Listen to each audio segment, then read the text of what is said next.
Good afternoon, everybody. Let's get started with the class. So for announcements, exam 2 is now available. It's posted on Canvas. Take a look at that under the assignments page. That was issued today. It will be due at noon on Wednesday. And I sent out an announcement about that via Canvas too. So if you have any questions about that, send me an email. Also, homework 6 is posted, and that's due on the 13th. So take a look at that. So during the and also for today, I am double remote. So if you have any problems seeing anything, seeing any of the slides or hearing me, please let me know. Shoot me a chat and I'll get that fixed right away. So during the previous class, we covered thermocouples. We talked about thermocouple amplifiers and RTDs. And so we finished up temperature sensors and we started an introduction to light sensors. So today we're going to continue with light sensors and then possibly start on Hall effect magnetic sensors. So let's get started on that. And at the end of the last lecture, this is what we talked about. We talked about the 3 different types of light sensors that we're going to talk about. These are photodetectors. We talked about the photoresistor that has a resistance change when it's exposed to light. It's a photoconductive device. And a photodiode, which works on a different principle, and the diode's reverse bias leakage current increases with increased illumination by light. So this is a photojunction device. And then there was the phototransistor, and the phototransistor works like this. When light is exposed to the phototransistor, when the phototransistor is exposed to light, the flow of current through the transistor happens, and so the light actually acts like it actually induces a base current, and so it acts like a bipolar junction transistor. And so we're going to continue on talking about each of these today. Okay, so photoresistors. So here's how they work. So these are 3 photoresistors. You're looking at the top of 3 different photoresistors here. So a photoresistor has an exposed photoconductive material. And that material changes resistance with light intensity. Okay, so you can see up here, here are a couple electrodes, so these wire terminals connect to these 2 electrodes. So these are metal here, and then there's this gap in between, and that gap is you're looking down into the ceramic substrate there. And then this entire surface is covered with this photoconductive material, but there's this gap between the metal, so that photoconductive material actually conducts across that gap there. Okay, and so that material is what changes resistance, and then there's a clear covering over that, usually to protect the top surface. So you'll hear photoresistors called different things. You'll hear them called a photocell, a light-dependent resistor, or a photoconductive cell. Okay, so different names, but same concept. Okay. So the semiconductor material used often is cadmium sulfide, and it's usually used because its spectral response is close to the spectral response of the human eye. So I'll show plots that look like this. You can see here's relative sensitivity.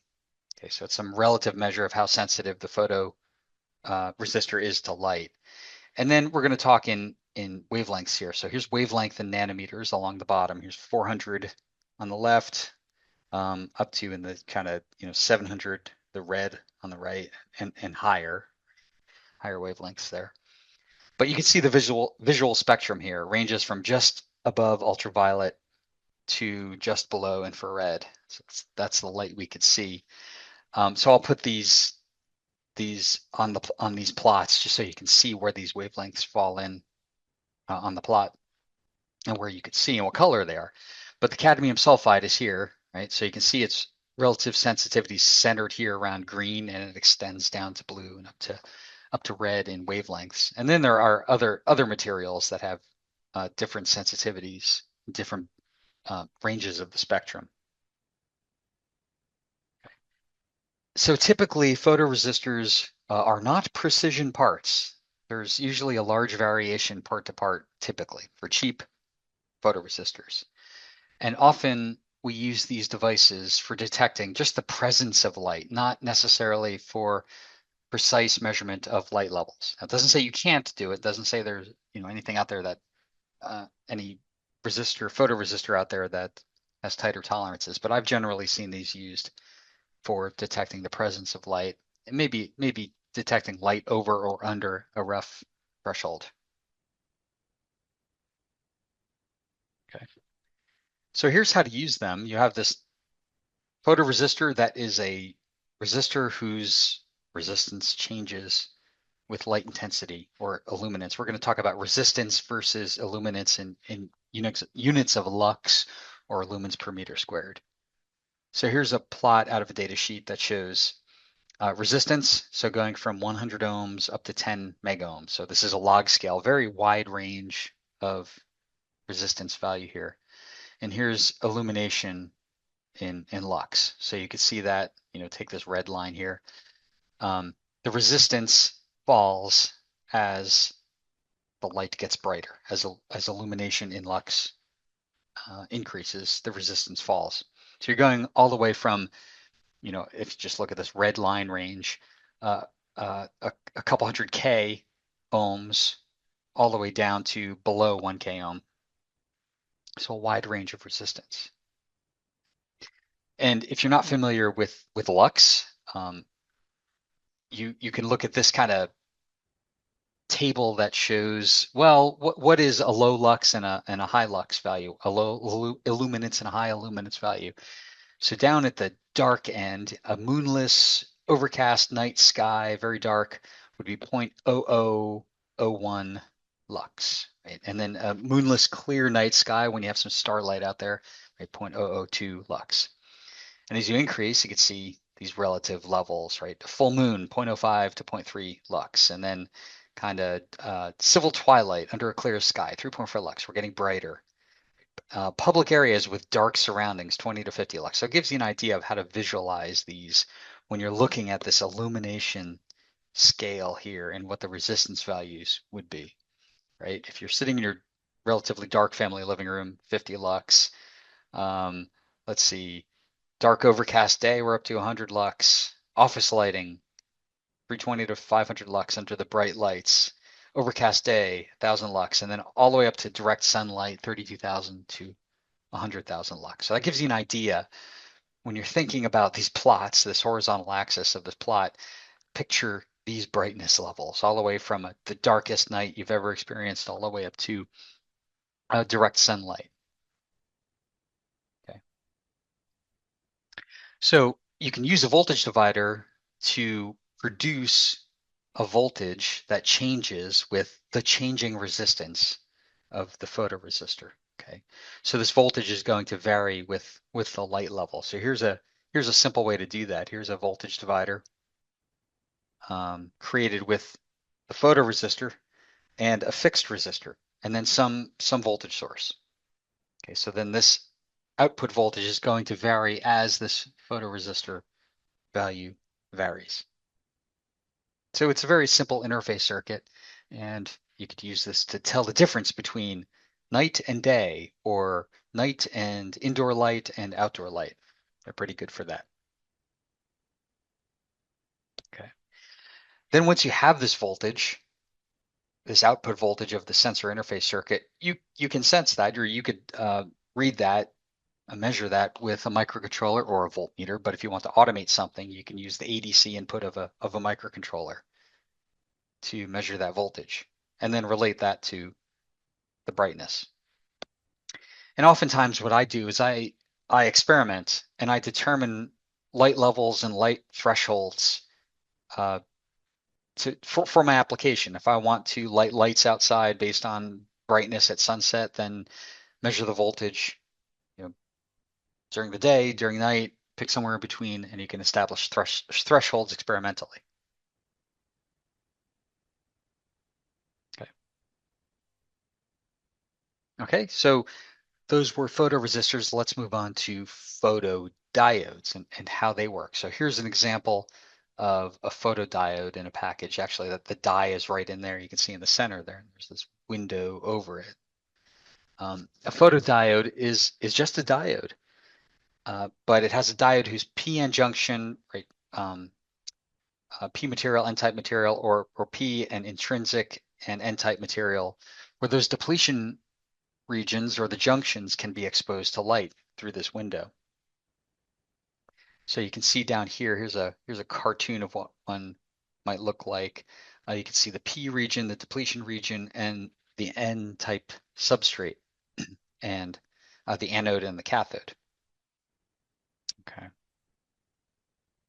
And so when light strikes the diode's depletion region, in other words, photons, the electrons move up into the conduction band. Right? When electrons move up into the conduction band of the material, the resistance goes down. It can conduct more easily. So here is the plot of current versus voltage for a diode. Okay, so just pretend this isn't a photodiode, and I and V would cross at 0. When you have no voltage across the diode, you have no current flowing through the diode. And then when you increase voltage, you get current flowing in the positive direction. When you go in the negative direction with voltage, you get very little current flowing, just some leakage current, and eventually the diode breaks back here at the breakdown voltage. Well, what happens when you expose a photodiode to light is you get a shifting of these curves. So you get this curve moves down when the diode's exposed to light. And oftentimes you can operate either on the I-axis or the V-axis, whether you want to detect voltage or current. And you can also use this as a sort of a solar cell where you can generate power if you want, but we're not doing that here. So where V and I are both not 0, you're supplying power. So in the photoconductive mode, you're controlling reverse current with the light. Okay, so you want to detect light using a current, and you need an appropriate interface circuit for that. In photovoltaic mode, you're actually creating reverse current with the light.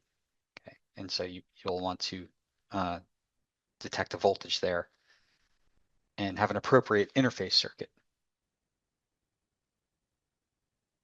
Okay, so here's how to use them. Here's how to use a photodiode. Let's take this diode. This is a Vichet diode, that part number, and you can see its relative sensitivity looks like this, right? It's up here. It's at the longer wavelengths here. Okay, and so this photodiode sensitivity depends on wavelength.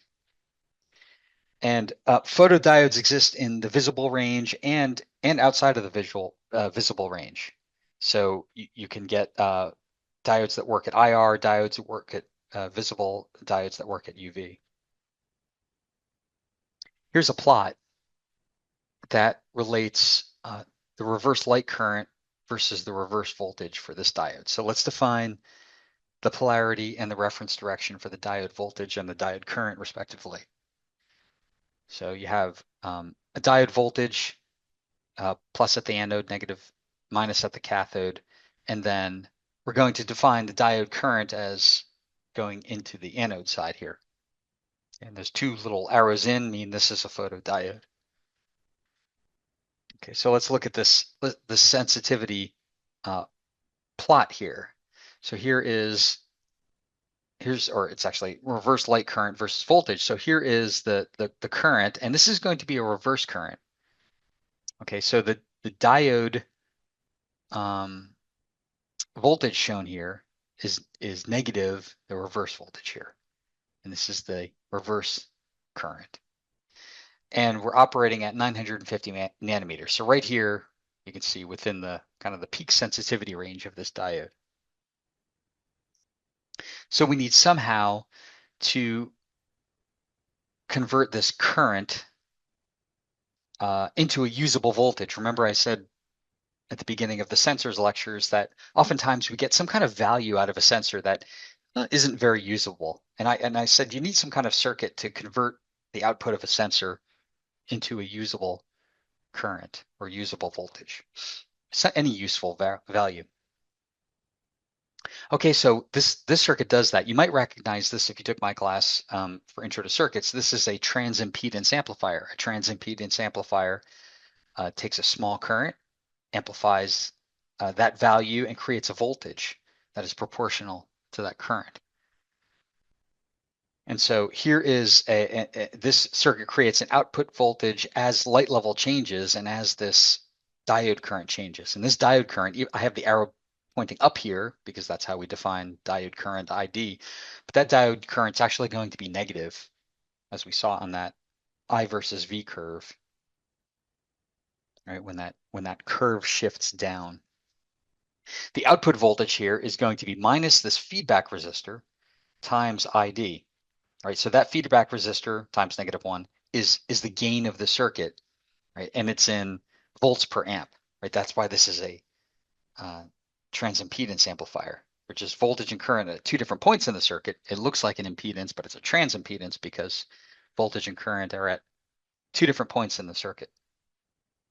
But what this circuit does is it takes a very small current, multiplies it by a resistance value, multiplies by -1, produces an output voltage. Okay, so here's an example. Let's suppose you're using the diode in a photoconductive mode. Okay, so VR equals minus VD. VD is the diode voltage here, which is 10 volts. So VD is actually negative 10 volts here. Okay, that's why this voltage is down here. Okay, and let's see. Let's suppose the light power density is 0.5 milliwatts per centimeter squared. So we're going to use this curve right here, right? That yellow curve right there. And then we're operating at 10 volts, so I'm going to put a dot there on that curve. Okay. And then you can read off this that ID is about minus 30 microamps. Okay, so here's 30 right there, and we know ID is less than 0, and the reverse current is negative the diode current. So we have ID equal negative 30 microamps. So that's what this ID is in the circuit here. So if we use a feedback resistor value of 100 k ohms, that's a reasonable resistor value that you have in your kit in lab. You take an op amp, you power it up, and you build this circuit with just one resistor and one photodiode. Then you're going to have an output that is minus the feedback resistor times the diode current, and you get 3 volts. Okay, so with this circuit, if you want to detect 0.5 milliwatts per centimeter squared, use 100 k ohm feedback resistor, you're going to get 3 volts at the output here. So you've built yourself a light detector. Okay, and you can see if you keep that constant VR voltage, you can see as the light power changes, you're going to change curves here, right? And you can interpolate in between here. So you can see how the current changes, and that would correspondingly change the output voltage of the circuit. So you typically use photoconductive mode, VD less than 0, for high-speed applications. If you're sending bits with light, right? If you're trying to do some kind of laser communications, or you're trying to detect the light out of a fiber, or something where you have rapidly changing light you're trying to detect, then typically you're going to use photoconductive mode. And in photovoltaic mode, those are for lower frequency applications, but they're typically for lower light level detection. Okay, and so you can choose whether to use this negative bias here, VD less than 0, or VD equals 0 for low light. Okay, so those were diodes. Let's look at phototransistors, how they work. It should look familiar if you're accustomed to applying a base current to a bipolar junction transistor to get collector current to flow. So a phototransistor is a bipolar junction transistor, typically, whose base region can be exposed to light. So here's the symbol here. You'll notice, hey, this looks like a transistor with collector and emitter, but no base because the base current is caused by the light that reaches that junction. Okay, so this window, here's a cartoon of it. This window allows light, photons, to strike the transistor's base region. Right? So you see this N-type region, P-type region, N-type region. This is the base in the center here, the white here. So light comes in there and strikes that region. And what that does is effectively it causes base current to flow. It's like you have a base terminal connected here and you're applying just a little bit of current. And then this transistor behaves like a, you know, an NPN bipolar junction transistor. Okay. And then just like with a regular BJT, that base current controls the collector current. Remember, IC equals beta IB, where beta is the current gain, except it's light and not base current that you're applying directly. Okay, so a phototransistor is really like a photodiode with a built-in current amplifier. You can build a current amplifier using a BJT. The base current is essentially amplified to produce collector current. And in this case, it's like you have this PN junction that is a diode, causes a very small amount of current to flow, and then that causes a larger amount of collector current to flow. Okay, so it's like a photodiode with a built-in amplifier. Okay, so here's another plot of relative sensitivity versus wavelength. So you can see this particular transistor that I'm looking at here. Here's the visible spectrum, and you can see its characteristic here. So the phototransistor sensitivity depends on wavelength. So you have to choose your transistor for the right wavelength of your application. Okay. And so here's how to use them. Again, this should look familiar if you've used bipolar junction transistors before. So you have here's an example of one. Here's a picture of one here. Here's the schematic symbol. Here's VCE and IC. So VCE is the collector to emitter voltage. IC is the collector current. And so this is the characteristic curves. These are the characteristic curves for, and they look just like that of a BJT. So here's collector current that would flow. And here's VCE, the collector to emitter voltage. And so if you've seen BJT curves, usually these curves, this family of curves is labeled with base current. And in this case, it's labeled with irradiance in power density, right? So watts per or milliwatts per square centimeter in this case. So as light gets brighter, you go up to higher curves. The dark current is down here. So in the dark, you'll have this current. Okay, so these characteristic curves show how much collector current will flow for a given light intensity and a given VCE. And then you design around that. So here's an example. Let's create a voltage that varies with the intensity of light received at the phototransistor. We're going to use this family of curves right here. And let's use this schematic here, this circuit here. So we have VCC, that's some DC voltage. We have a collector resistor connected to the collector of the phototransistor, and then its emitter is grounded. So here's VCE, the collector to emitter voltage, right here, and that is also V out. V out is the node voltage here. Okay, so here's how you do it.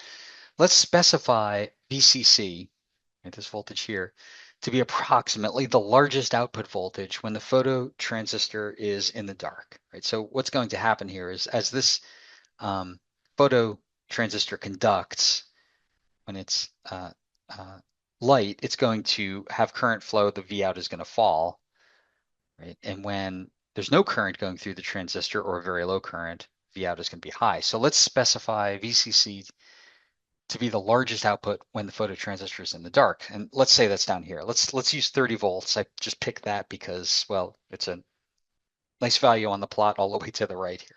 So let's choose 30 volts. Okay, and then let's specify the maximum current that covers the maximum expected light intensity. So let's go all the way up to the top. Let's choose 50 milliwatts per square centimeter, and let's put a dot up here. So here's the maximum current that I want when I, roughly when I have the maximum irradiance. So I have these two dots here. Okay, and then let's calculate RC that causes the maximum current to flow when VCE is 0 volts. Okay, so when VCE is um, 0 volts, I'm going to have 10 milliamps collector current, and I have 30 volts VCC, right? And so that'll be 3K ohms. So I'm going to make RC 3K ohms here. Okay, and then let's plot what's called the load line. The load line is the line drawn between these points, showing the relationship between IC and VCE for different irradiance levels, different brightnesses of light. Okay, so here's the load line. I just connect those two dots together. Okay, so I've constrained what this voltage and current can be with this load line. Okay, and so the load line shows the output voltage that will result for a specific light intensity. So you can go to different light intensities here. You can, interpolate in between 10 and 20, 20 and 30. But you can see what what VCE and therefore V out is going to be for different light intensities then. And what the current is, but what we really care is what is the output voltage for different irradiance values here. Okay, so at 0 milliwatts per square centimeter, I have 29 volts. That's right here. So right at that point where the pink line crosses the dark current line. At 10 milliwatts, this should be square centimeter right there, but at 10 milliwatts per square centimeter, you'll have 23 volts. Okay, because that's where this irradiance line touches the load line. If you increase the irradiance 20 milliwatts per centimeter squared, you'll get 18 volts. See how it crosses right here, right? Keep going up. 12 volts. What about 6 volts? And about 2 volts. So you can see the trend here. You could calibrate this so that you have a measure of the irradiance value based on what you see as the output voltage. So if you look at your obstacle detector that you're using in your project in lab, you'll see there's a phototransistor there. It's connected a little differently in that circuit. It's used in a larger circuit, but this is basically how it works. Right? So you're adjusting the threshold value of detection of this output voltage with that potentiometer to adjust when you detect the blade crossing in front of that obstacle detector. But you'll see, if you look in that schematic, you'll see the circuit there. Looks like this. All right. Okay, so we covered all three of these different light sensors: photoresistors, photodiodes, phototransistors. So let's look at some advantages, disadvantages, how complex they are to interface, and how fast are they. So photoresistors are the lowest cost. They're common. Use them for just detecting if it's night or day, maybe some rough estimation of brightness. Photodiodes, they're typically more compact in size. They can give a linear output versus light intensity. Phototransistors, they're responsive to light. They have their own built-in amplification. They output higher current because they're like a photodiode with an amplifier built in. Disadvantages of these devices. So the photoresistors have typically large performance variations from part to part. Photodiodes typically have a low current output, so you need some kind of amplifier external to the photodiode, which makes them larger. and they can vary over temperature. The phototransistors, they're typically operating non-linearly, and they have they can also vary over temperature. And you look at the interface circuit complexity. So a photoresistor, just a voltage divider, gets you an output voltage from a photoresistor. It's really easy to connect a photoresistor and another resistor in series and look at the output voltage with a microcontroller and make some decisions in the microcontroller software. Photodiode's a little more complicated. We have that transimpedance amplifier. It's not that complicated, but again, you need an integrated circuit or some other kind of amplifier that converts that really low, what I claim to be unusable without an amplifier, really low current into a voltage that's usable. So you need some kind of integrated circuit, op amp, other amplifier. The photo transistor, it's relatively simple. With one resistor, we could get an output voltage to detect light. All right. These devices also respond differently in terms of speed. The photoresistors, the slowest, it could take milliseconds, tens of milliseconds to respond. So if you're trying to send bits over a laser, bits over light, then you can't send bits very quickly and detect them because of the slow response. Photodiodes are the fastest. So they can detect uh, light in the 5 picosecond to 10 nanosecond range. Phototransistors, they're still fast, but not as fast as the photodiodes. So I say they're moderately fast, so in the range of microseconds, right, to maybe a couple hundred microseconds. So when you're thinking about choosing a light sensor for your application, think about your application. Does it have to be low cost? Does it have some space where you could build a more complex circuit? Right? Um, do you have to have your own built-in amplifier and you don't want to take up much circuit board space?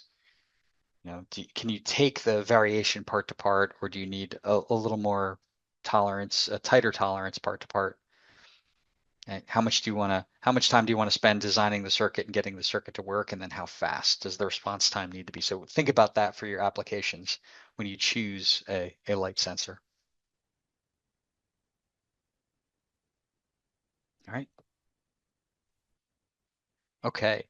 So, as I like to say, as always, it depends. Check the manufacturer's data sheet. You could probably find faster photoresistors and slower phototransistors. So always go to the data sheet. Use this as a general guide. Go to the data sheet and check what the manufacturer claims the component will do. And then, of course, as I always say, test, test, test to make sure that the device works as the manufacturer is advertising to you. Right. So here's an example, right? This is the obstacle detector or the object sensor that you're using in lab, where you apply ground and 5 volts and you get an output voltage. Okay, so this has the infrared LED that emits the IR light, and then the phototransistor that detects the IR light. Right, so these are the supporting components back here, and the comparator, and we looked at that schematic in lab. Here's the sensitivity adjustment. Okay, so that phototransistor normally doesn't detect anything when it's sitting here next to the LED because the light's going out and there's not much coupling of light to the phototransistor from the LED to the phototransistor right next to it. So you get 5 volts when there's no object, there's no reflection, and you get 0 volts when there's a reflection. So the IR LED emits the light. Here's the detector, the transistor, and you put an object, something that's not super black, something that reflects light, and you get the phototransistor detecting the light, and then the output goes low when there's no object. Right? But now you know how that IR phototransistor works. And typically these phototransistors have, if they're IR, they have some kind of lens on them. That's why this is black. It tries to block the visible light So it lets IR through. So you can minimize false detections in this case.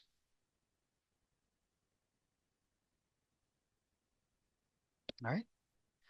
So there we've covered temperature sensors, we've covered light sensors. Let's move on to magnetic sensors. They're really useful in detecting the presence of metal, detecting the presence of a magnet, detecting maybe the position of a cam or the position of a gear. They're useful for detecting the Earth's magnetic field and the direction you're pointing if you want to build an electronic compass. So magnetic sensors are worthwhile talking about. They're very useful. So we're going to talk about Hall effect sensors, and this is how they work. So here's an example. Here's a cheap Hall effect sensor on the right. It's just a single part. I've used these. They're really easy to use. Here's a more rugged Hall effect sensor that might sense the position of maybe teeth of a gear or teeth of a ring that'll show you, or just the presence of a magnetic field. So Hall effect sensors detect the presence of a magnetic field, or they can give you the magnitude of a magnetic field. What I mean by that is either this is on or off, like is there a magnetic field over a threshold or not? Magnitude means, well, what is the relative strength of that magnetic field? Okay, so the way Hall effect works is the Hall effect is the creation of a voltage across a conductor that happens when you have a current flowing through that conductor in the presence of a magnetic field. It's a pretty neat principle. Okay, so here's a cartoon of a conductor. Imagine I have this conductor. This is metal here, and it's thin and it's wide and it's long like this. Imagine that aspect ratio. And we're going to talk about electrons as charge carriers in the conductor. Let's place this conductor in a magnetic field. So here's your B field here. Okay. And I'm going to do something to cause a current to flow through that conductor. Right, so here's the conventional current here flowing through that conductor.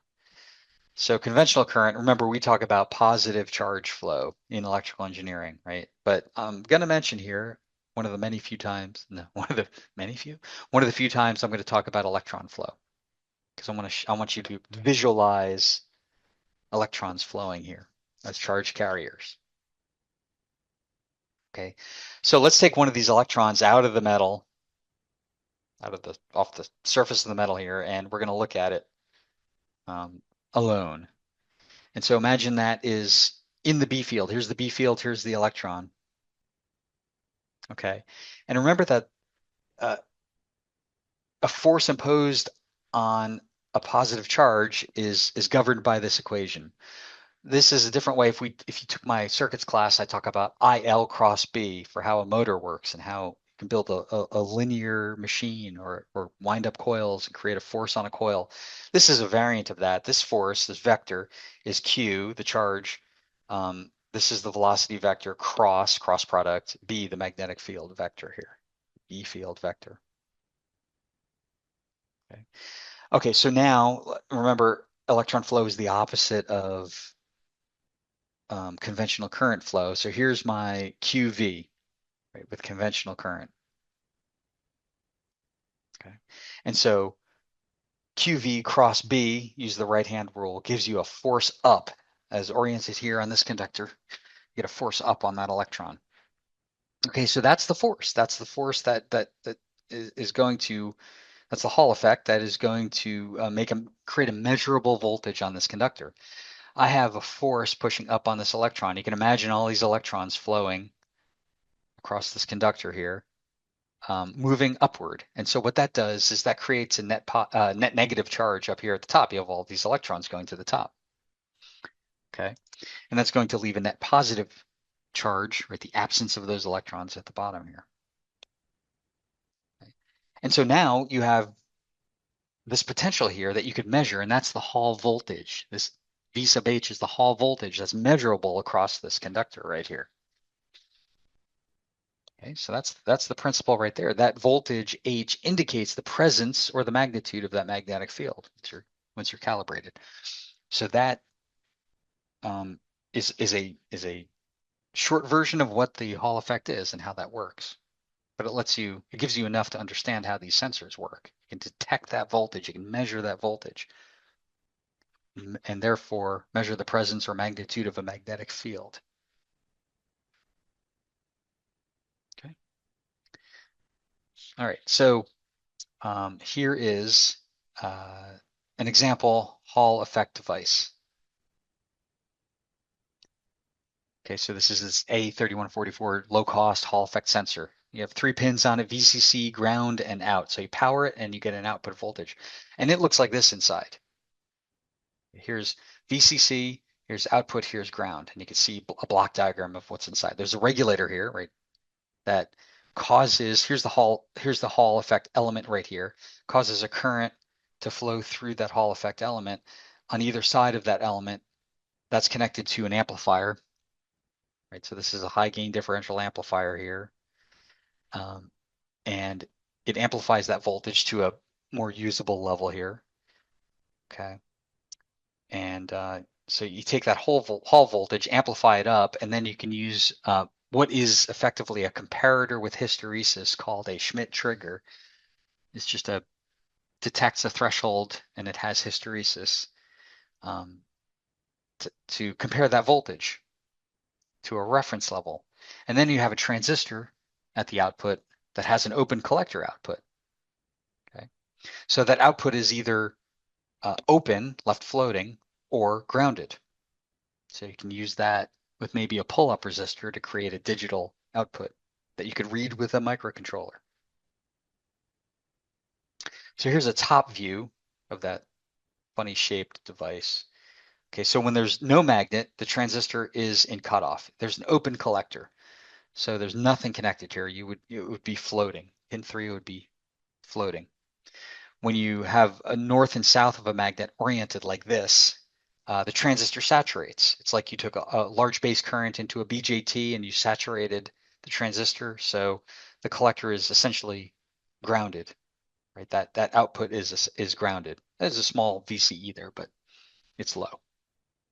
If you reverse the magnet, uh, then you get this. You get the transistor in cutoff. It's just like you have no magnet. Okay, so that lets you detect, in this case, the presence of a magnetic field. Okay, so here's a simple magnetic field detector. Take that Hall effect sensor, power it, apply ground. Here's your output. Take the output, connect it to a resistor and an LED. So this is an LED now. And here's an example circuit. So you take uh, this device right here plugged into 3 of those breadboard holes, power. Here's the LED from power through the resistor, through the connected to the collector of that output stage and ground down here. And you can see when you apply north and south, the LED turns on, and you switch it around and the LED turns off. So it's a very simple magnetic field detector. If you can buy these for really cheap. They're fun to come up. They're a solution for me. They're a solution looking for a problem, and they're interesting to work with. Okay, so in this case, if you apply north-south like this, the LED will turn on. South-north like this, the LED turns off. And if you have a bunch of these magnets, uh, what you can do if you want to tell which is the South Pole and which is the North Pole is stack them up, make this kind of cylinder here, hang it from a thread so it can spin, make it balanced a bit, and the South Pole of the magnet will point north. So you can tell, you can take your magic marker and determine which side is north and which side is south. Okay, here's a magnetic field detector with a digital interface. So you take this the same Hall effect sensor and connect it like this. And this is your digital output. So remember you have that open collector here. And so if you have north and south, or so if you have no magnet there, you'll get an output of 5 volts. If you have north and south oriented by this magnet like this with the shape looking down on this device, you'll get an output of 0 volts. You switch around the magnet, you'll get 5 volts. All right. So easy to use, easy to detect magnetic fields. Uh, t- uh, and then you can use a microcontroller and one of its digital ports as an input to detect the magnet. Okay. So here's a more complex application right here is a Hall effect sensor used in an anti-lock braking system. So your tires don't lock up when you hit the brakes. So here's an ABS, this close up of an ABS system. You can see the brake rotor here. You can see all the different parts here. So some wheel speed sensors use Hall effect sensors, not just for ABS, but other things. Okay. And so here's the Hall effect sensor itself, pretty rugged there compared to that single component that we looked at. And this is called the reluctor ring, the ABS ring here. It has these grooves on it that are in close proximity with the Hall effect sensor, right? As the wheel turns, the Hall effect sensor senses those grooves. Right? So you have this um, ABS wheel speed sensor here, and you have this reluctor ring. Okay? And so the Hall effect sensor produces a pulse with each passing of the tooth of that ABS ring. This is a lot like what you're doing in lab, except instead of 3 pulses per revolution, because you have a 3-bladed prop in lab, you get many more, right? So you can have a finer resolution of and detects a finer resolution of angle that ring has turned, and you can detect speed more responsively or changes of speed. All right, so here's a look at the inside. Here's actually a permanent magnet, and here's a Hall sensor here. So the Hall sensor itself can be mounted next to a magnet, so you could actually put metal near it, like this reluctor ring, so it could detect the presence of the metal there. So here's that, and here's that application. And here's an application where it shows um, magnetized sections of that ring. Right? And so the vehicle computer determines the speed based on the pulse rate. So just like you're doing in lab, you could detect the speed. You could tell how fast the speed is changing and determine when to release the brakes and not let the wheels lock up. And so these wheel speed sensors are also used for traction control systems and stability control when the wheels start turning at vastly different speeds. And they're also used for navigation systems. You can do dead reckoning with these. You can tell how fast you're going, how much distance you've traveled. That can be an input to a multi-sensor navigation system. All right. Okay, so those are Hall effect sensors. That's how you can detect the presence of a magnetic field. You can look out there. There are components that look like that funny shaped component on the previous slides that actually gives you an analog output, so you can detect the magnitude, and you can get a voltage range that that corresponds to the magnitude of the field. But what I think I'm going to do now, since we've only got about a minute left, I'm going to end it here before moving on to the next sensor slides. So let's close up the class here. In closing, exam 2 is available. Don't forget about that. Take a look. Make sure you can get to that. Don't wait till the last minute. Make sure you can get to that on the website. You can work it the whole time if you want. You have a couple days to do that. Homework 6 is posted. Take a look at that date and due time. Check Canvas for all the upcoming assignments. And if you would like to chat during office hours, I will stick around here and we can chat. If not, I'll see you next time. Have a great night.